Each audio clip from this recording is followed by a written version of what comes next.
그럼에도 불구하고 한참을 억압했던 근심이 스며들고 마음이 편해지지 않았답니다. 남편의 변화는 사업 시작한 이후부터 일어났어요. 많은 남편들이 그렇듯 했는데 처음에 남편은 회사에서 느긋한 남자들이 보는 것 같더니 갑자기 업무에 쏠리다 보니 변한 것이었어요. 처음엔 너무 바빠서 저에게 신경을 못 썼지만 제디 오늘은 집 가는 길에 꽃 한 송이라도 사야지 했고 주말에는 맨날 영화 보러 갔는데 이젠 집에서 작업만 했답니다. 처음엔 이해해주려 노력했고 항상 얘기해줬는데 멈추지를 않았어요. 그래서 어찌나 염치도 죽은 건지 물어야 하는데 그래도 멈춰지는 걸 냈다. 1년에 한 번씩 재생오기를 하지만 엇갈리진 않더랍니다. 내 앞에 분명한 말을 해도 자기 비말 매트만 되는 것처럼 무시하거나 딴 세계를 살고 계십니다. 사업을 이어간 만큼 분이라도 들어주면 어땠을까요? 분노스럽습니다. 저도 몇 달 동안은 말장난으로 남편이나 단아물한 중학생인 줄 아시겠어요. 이렇게 된 건 반복인데 불행은 당하는 쪽도 싫은데 왜 이리 변했는지.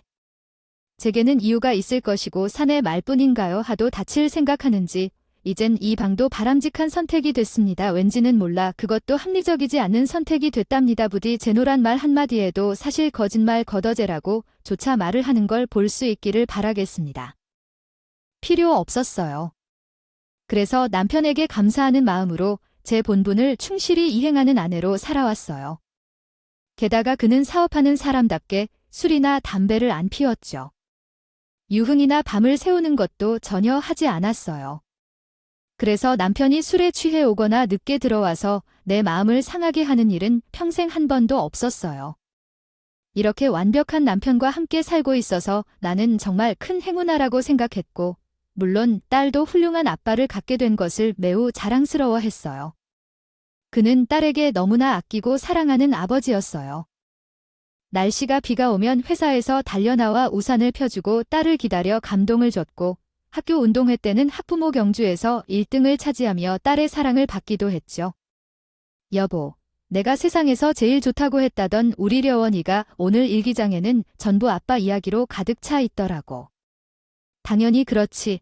나는 딸에게 목숨을 바치고 아끼고 모든 것을 딸을 위해 할 수 있어? 어이쿰, 이 마른 날 위해 한 말이 아니겠어? 이 젊음에는 난 이제 딸보다 더 좋아해. 제발, 딸은 자식이고 사랑하는 것이고 당신은 여자로서 사랑하는 것이야.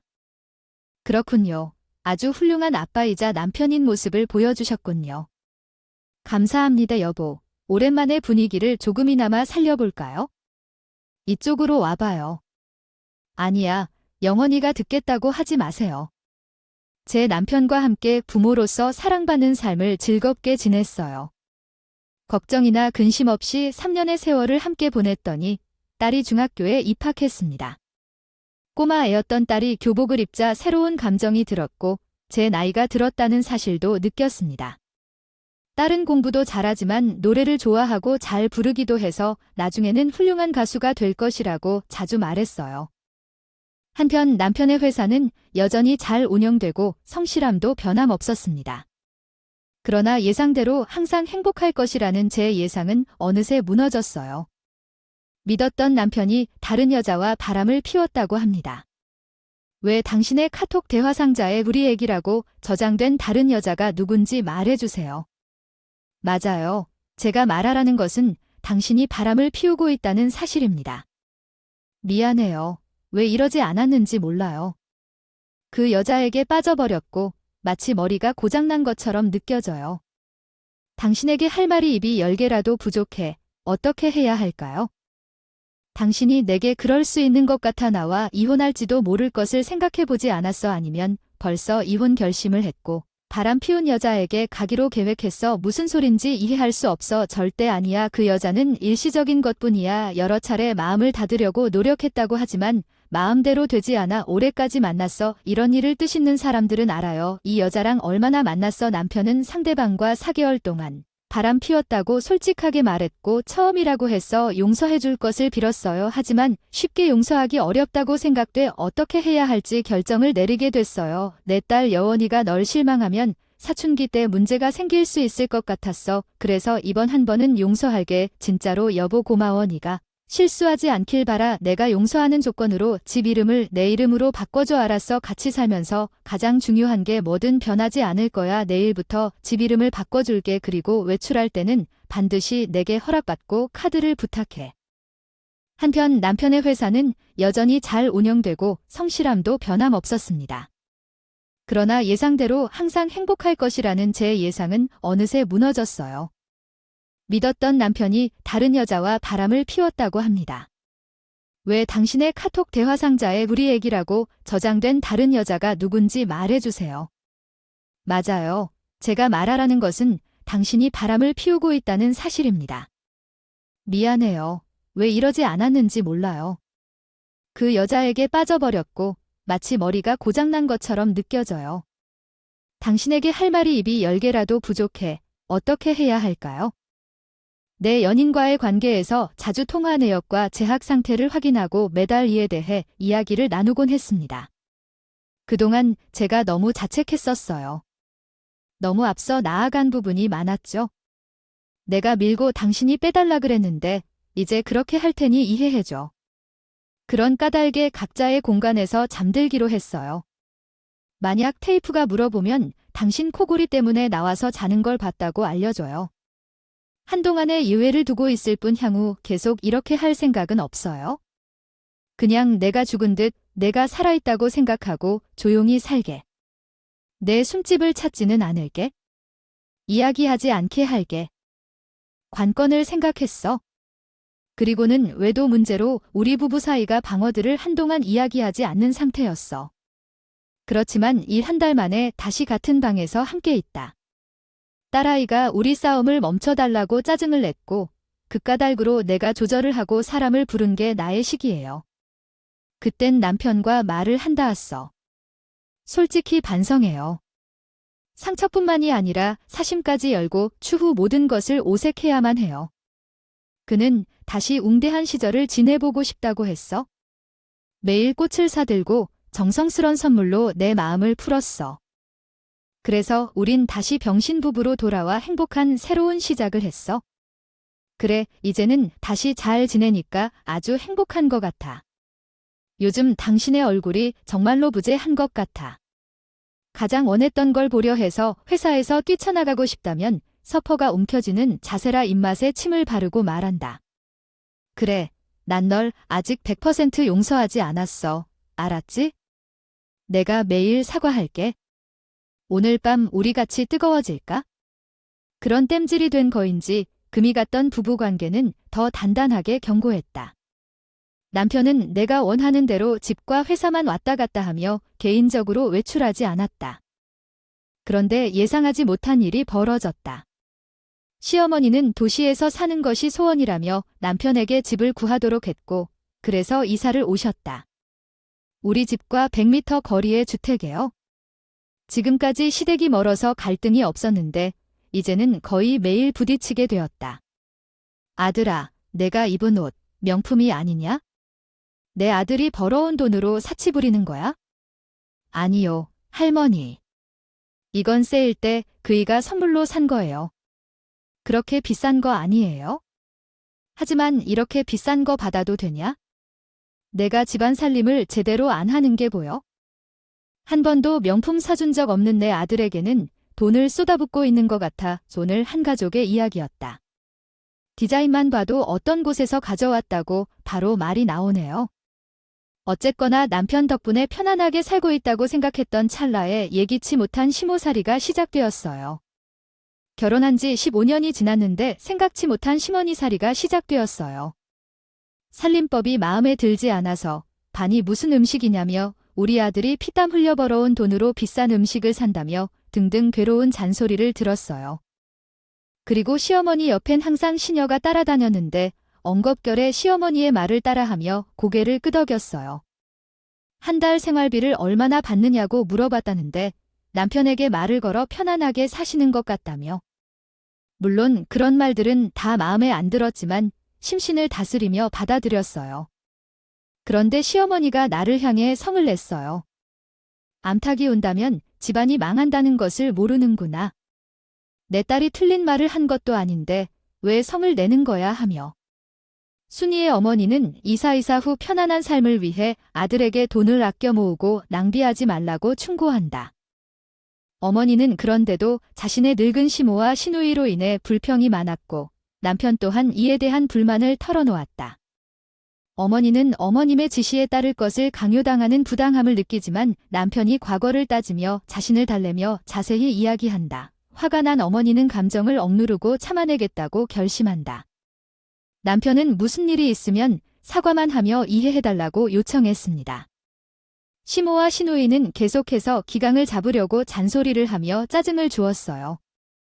시댁 식구들이 너무 싫어해서 갈등이 해소되지 않았고 어느 날부터 시모와 시누이가 우리 집을 빈번히 방문하지 않아 거짓말처럼 뚝 끊겼어요. 매주 몇 번씩은 꼭 찾아왔는데 한 달이 지날 때까지 오지 않았습니다. 시어머니와 시누이에게 전화를 했지만 연락이 없어서 걱정했어요. 결국 그들은 의미심장한 이유로 방문했고 언젠가도 다시 찾아오겠지요. 재미있는 일이 있었어요. 우리는 누구 덕분에 여행도 다니고 풍족하게 살았습니다. 아, 남편이 여행을 보내주셨어요. 어디로 다녀왔죠? 이 남편이 보내준 게 아니에요. 우리에게 새 식구가 생겼거든요. 새 식구 말이죠. 그럼 아마 아가씨가 재혼할 남자라도 생기신 건가요? 10년 전에 이혼했던 시어머니에게 밝은 미소로 물었더니 인상을 쓰며 아니라고 하더군요.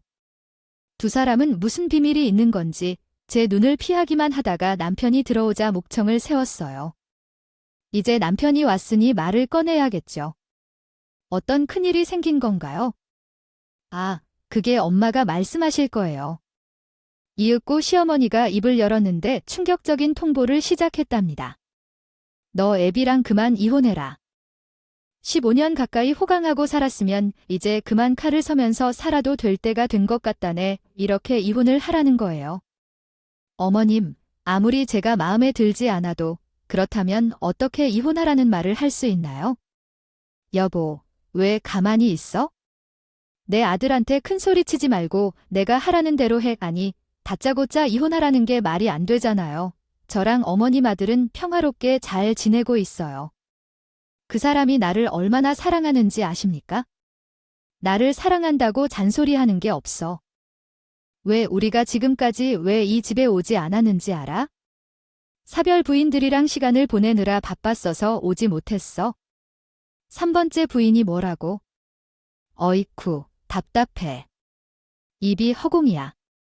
다른 여자를 만나고 있는 것을 꿈꾸지도 못했는데 시어머니가 이사 비서라고 말했던 것은 남편의 상간녀를 뜻했어. 한 번 바람을 피운 남편이 다시 바람을 피울 거라고 상상조차 못했으니 참 황당하고 끔찍했어.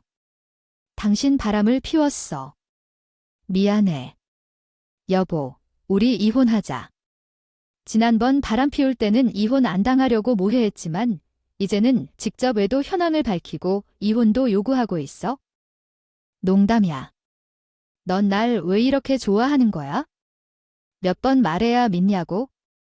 세상에 너보다 이쁘고 잘난 여자 없다고 생각하니? 그래서 남편이 바람 피는 걸 믿지 못하냐? 직접 말해봐. 이게 다 사실이야. 그동안 회사와 집만 왔다 갔는데 언제 다른 여자를 만났는지.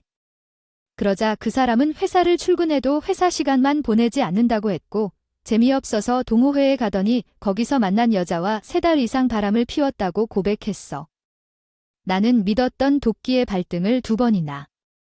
신뢰를 지키는 것은 말할 필요도 없었고 당장 남편을 처치하려 했습니다.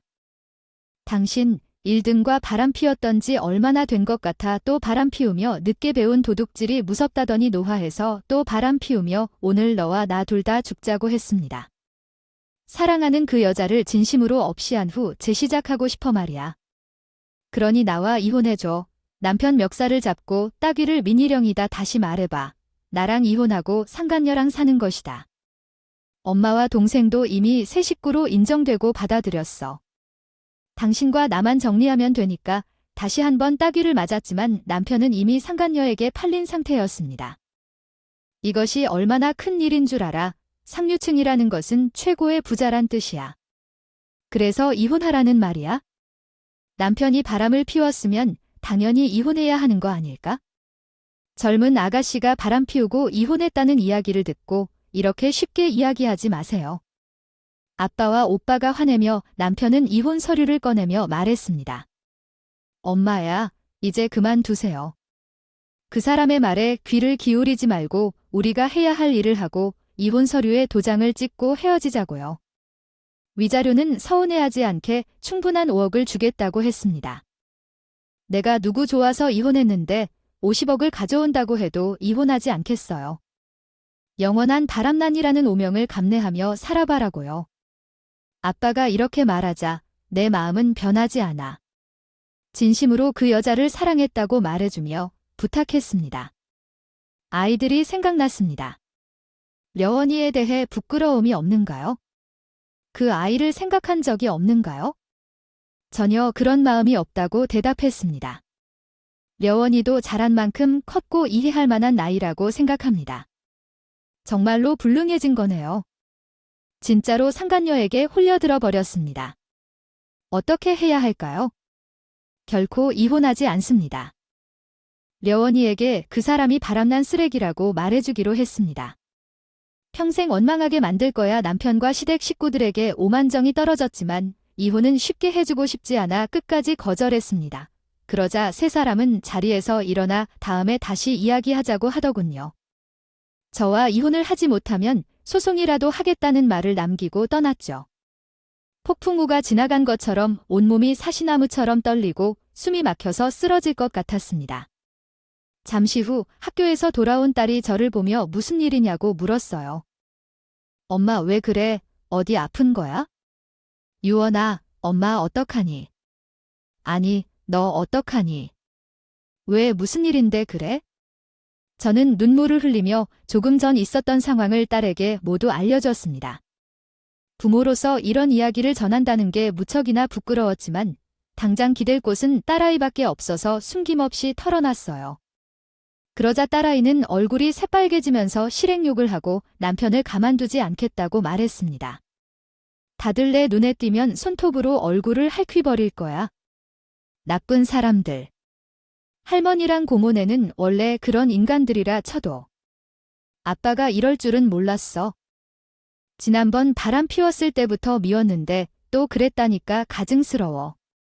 유원아, 너 알고 있었니? 지난번 일을 알고 있었던 거야? 응, 엄마. 아빠가 각방을 쓸 때부터 의심했지? 그리고 안방에서 아빠가 쓴 각서를 봤어. 더러운 인간. 한번 바람 피우고 정신 차려서 봐주려고 했는데 이번에는 바람 부는 아줌마와 결혼할 생각이 있다니 절대로 용서하지 않아. 이제 나에게는 아버지란 존재는 없어. 그 인간이 내 눈에 보이면 가만두지 않을 거야. 딸이 그렇게 시원하게 욕을 해줘서 떨리던 몸이 안정을 되찾았어. 며칠 뒤 남편과 시댁 가족들이 다시 찾아왔을 때 딸에게 문자를 보냈어. 학교에서 조퇴를 하고 돌아와 3명에게 악을 써 내려가 줬어. 아버지가 어떻게 엄마에게 그렇게 할 수 있어? 더럽고 불결한 할머니, 고모도 마찬가지야. 다들 쓰레기라고 그 여자랑 잘렸어.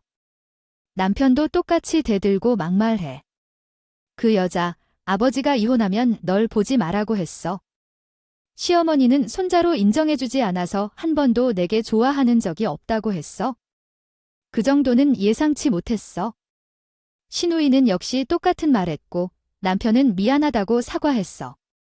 연아야, 미안하다. 하지만 어른들이 하는 일이니까 넌 몰라.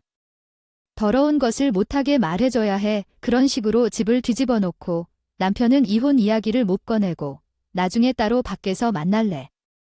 말을 남기고 도망치듯 나가버렸어요. 시모와 시누이도 제 딸의 기세를 꺾지 못하고 포기했죠. 저는 딸에게 이런 상황을 보여준 게 너무 미안했지만 이렇게 해서라도 이혼을 해주지 않고 버틸 생각이었습니다. 남편은 상간녀와 살림을 차렸다고 문자를 보냈고 시모와 시누이는 빠른 시일 내에 이혼해주지 않으면 소송을 가겠다고 했어요. 상간녀가 돈이 많으니 이혼 전담팀을 꾸려서 저를 내몰겠다고 으름장을 놨죠. 하지만 저는 눈 하나 깜빡하지 않고 꿋꿋이 버텼습니다. 한편 딸 여원이는 자기도 힘들 텐데 저를 많이 생각해줬어요. 밖에서 외식을 하자고 데리고 나가기도 했고 자기 친구들을 집으로 데려와 떡볶이 파티를 하기도 했답니다. 제가 조금이라도 웃게 해주려고 애를 참 많이 써줬죠. 그렇게 한 달 넘게 별거를 하고 있었는데 시어머니가 사진을 여러 장 보내며 자랑의 문자를 보냈답니다. 야, 이거 봐라. 우리 새며느리가 배 타고 여행시켜주고 있다. 크루즈 여행이라고 들어봤니? 지금 해외를 다니면서 즐거운 여행을 하고 있다고. 너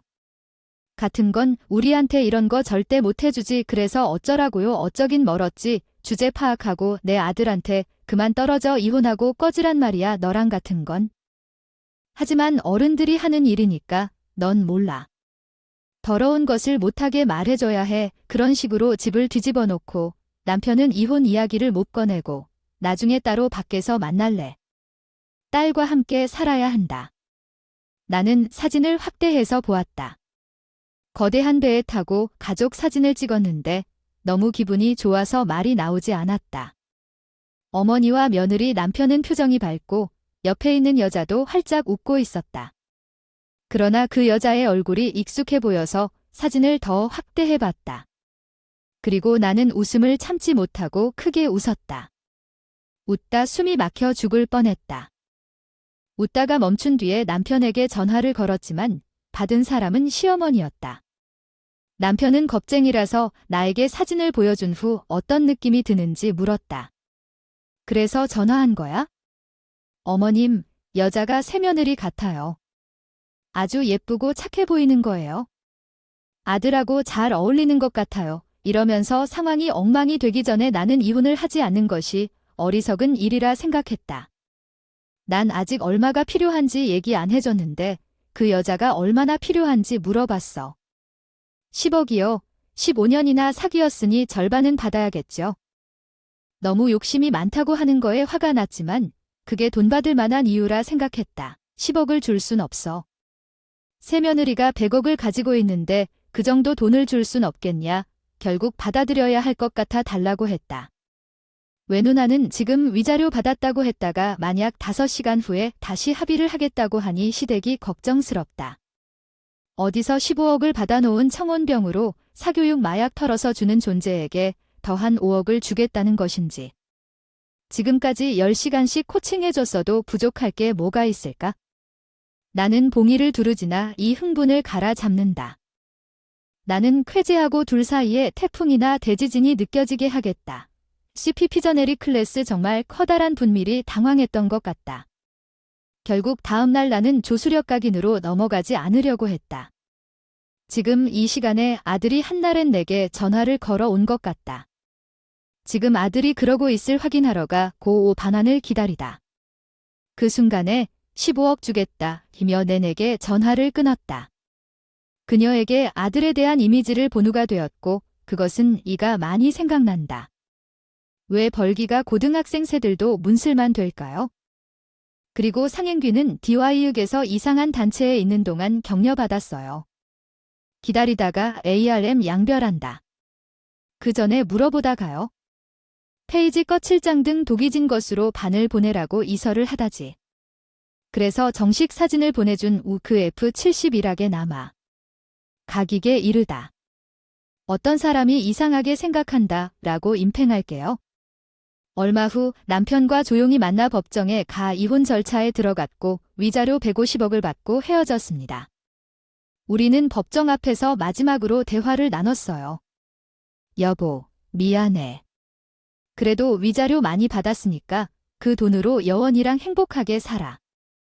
응, 그 돈으로 새로운 시작할 거야. 당신도 그 여자랑 잘해봐. 그리고 혹시나 해서 하는 말인데 나중에 날 다시 찾아와서 무릎 꿇고 빌어도 당신 받아줄 일은 없어. 그러니까 절대 나를 찾아오지 마. 여보아, 지금 장난해. 내가 미쳤다고 당신한테 돌아가겠어. 지금 만나면 여자가 얼마나 훌륭한 사람인데 그럼 머저리 같은 짓을 하겠어. 됐다. 마지막인데 무슨 말이든 못 들어주겠느냐.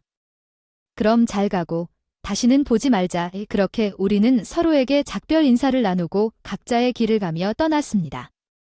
딸은 이혼한 저를 위해 케이크를 사와 축하 파티를 열어주었어요. 정말 잘한 결정이야. 앞으로 우리 둘이 행복하게 살자고 하자. 그리고 좋은 남자를 만나보라고도 해 며칠 후에 아파트를 처분하고 새로운 집으로 이사했습니다. 딸이 주택에서 살고 싶다고 해서 전원주택을 마련했죠. 돈도 충분히 남았고 일을 하지 않아도 여원이를 뒤돌아보며 지낼 수 있었어요. 그리고 나는 나의 관심사를 찾기로 했습니다. 생활에만 충실하기로 했습니다. 살인 용의자가 잡혀서 안도감에 가득 차 있었지만 경찰이 소유한 부동산을 훔쳐버릴 뻔했지. 하지만 경찰은 그 사실을 드러내지 않았다. 아내랑 나는 이모란에게 그 소식을 듣고 나서야 잠잠해졌다. 부자가 되었던 그녀가 명상하러 피신하는 시민들을 위해 범죄도 뒤로 한 채 평범한 시민으로 살게 될 줄은 몰랐다. 이 사건으로 인해 전국적으로 유명한 이야기들이 많이 생겼는데 나는 생각난다.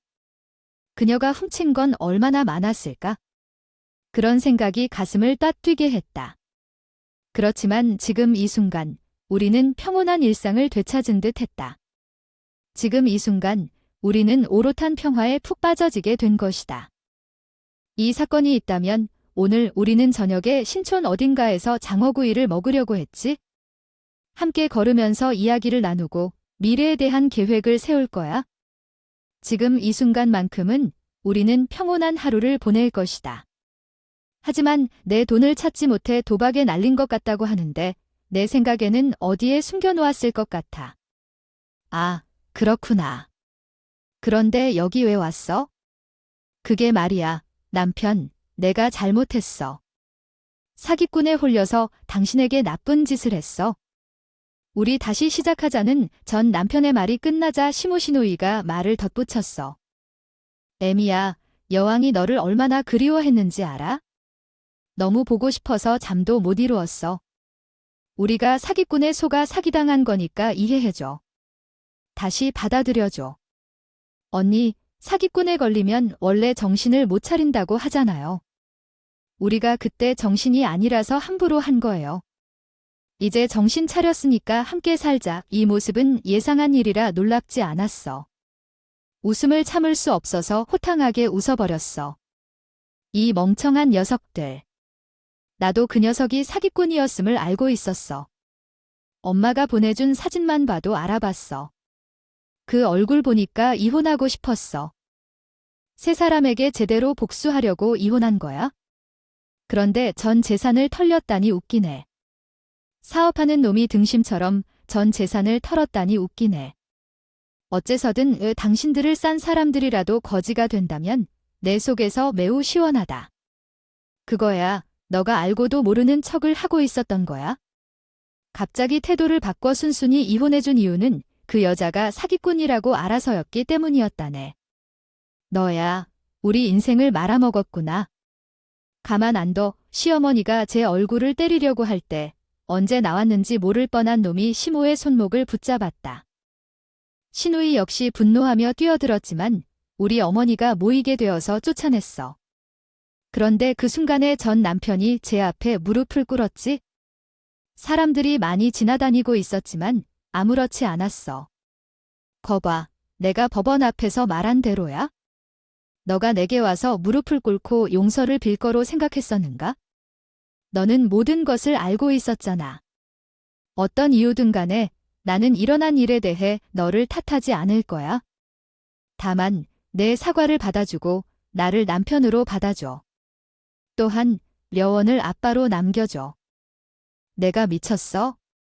그런 쓰레기를 다시 가족으로 받아들이게 할 생각이야? 그리고 2번 다시 내 딸을 보게 하지 말아줘. 그건 내가 머리를 잃었을 때야. 나는 려원이 없이 살 수 없어. 려원아, 다시 아빠와 함께 살자고 말할게. 그에게 그러자 딸이 앞으로 나서서 무릎을 꿇고 있는 전 남편에게 웃으며 손을 들어 따귀를 날렸다. 나도 놀랬고 전 남편과 시무호 신우도 경악했어요. 누가 내 아빠야? 당신 같은 쓰레기를 아빠로 듣니 없는 인간으로 치고 사는 게 낫다고. 연아, 아빠가 미안하다. 이렇게 빌 테니 제발 아빠를 버리지 마. 시끄러워. 또 아빠라는 단어 꺼내면 주먹 날릴 줄 알아? 그이는 딸아이의 행동과 말에 크게 당황하고 놀라서 입을 다물었습니다. 그러자 이번에는 시모와 시누이가 무릎을 꿇더니 국어를 시작했어요. 어미야, 우리가 사기를 당하면서 완전 핀털터리가 됐잖니. 그래서 오갈 데가 없다. 당장 오늘 자를 곳이 없다고 보아하니 여기 너희 큰 집이 내 아들이 준 위자료로 마련한 것 같은데 우리가 들어가서 같이 살면 안 될까? 언니, 저희가 밥도 하고 빨래도 하고 살림을 다 할게요. 먹여주고 제어만 주세요. 이렇게 빌 테니 버리지 말아주세요. 저는 8장을 끼고 쯧쯧거리며 그냥 돌아가라고 일렀습니다. 그런데 세 사람은 무릎이 땅바닥에 붙어 버렸는지 일어날 생각을 하지 않더라고요. 아무리 빌어봐야 소용없어요. 그냥 길바닥에서 노숙을 하든지 지하철역 안에서 자빠져 자든지 하시라고요. 그러게 후회할 짓을 뭐하러 해서 이런 결과를 만들었어요. 이렇게 부탁하마 우리를 다 받아주기 힘들면 나라도 안에 들어가게 해다오. 엄마, 그게 무슨 소리야? 치사하게 혼자 살겠다고. 새 누나는 한 명만 들어갈 수 있는 곳인데 젊은 제가 들어가는 게 나을 것 같아요. 일도 잘하고 아플 때도 없으니까 실컷 먹으세요, 여보. 그러지 말고 우리 3명 다 들어갈 수 있게 해줘. 당분간만 그런다고 해주세요. 저는 무조건 안 되니까 그만 가라고 밀어냈는데 역시 말을 안 듣더라고요. 그래서 딸아이가 마당에 있던 소금 단지를 들고 와서 바가지로 소금을 퍼서 3명한테 3개 날렸어요. 꺼져 다들 꺼지라고. 재수 없으니까 돌아가라고. 굵은 소금이 얼마나 아팠는지 새 몸이 일그러졌다가 기립했어요. 제 딸은 계속해서 소금을 퍼부었어요. 그랬더니 세 사람은 꽁진하게 도망쳐 버렸어요. 엄마가 정도를 봐야 떨어지지. 얌전하게 가라고 하면 가겠어? 앞으로 또 오면 소금이나 똥물 뿌리든지 하라고. 알겠어요. 너 그런데 원래 이런 성격이었니? 너무 터프하고 멋있는데. 그럼 나중에는 가수가 될 사람인데 정도 갬도 없으면 되겠어. 엄마, 나 소금 치울 테니 들어가서 떡볶이나 만들어줘. 응, 알겠어. 바로 해줄게. 딸의 덕분에 전 남편과 시댁 식구들로부터 완전히 해방됐어요. 이렇게 복수를 완벽하게 끝낸 쟤는요. 홈패션 사무실을 확장하게 되어 재봉틀 20대의 직원 20명을 채용했어요. 제가 디자인한 제품들이 잘 팔려 매출이 많이 나오고 있습니다. 딸의 조언으로 시작한 성공 스토리죠. 앞으로도 계속해서 홈패션 사업을 키워가며 좋은 엄마가 될 계획이에요. 어머님께서는 연애를 하라며 부추겨 주시지만 아직 멋진 남자와 만나지 못해 싱글인저예요. 언젠가 좋은 인연을 만나 축하를 받을 때 다시 글을 써서 공유할게요. 이렇게 결혼 생활, 남편의 배신, 그리고 혼자 성공하는 이야기를 허심탄회하게 써봤는데 즐겁게 들어주시길 바라며 이만 인사드리겠습니다. 모두들 행복한 하루 보내세요.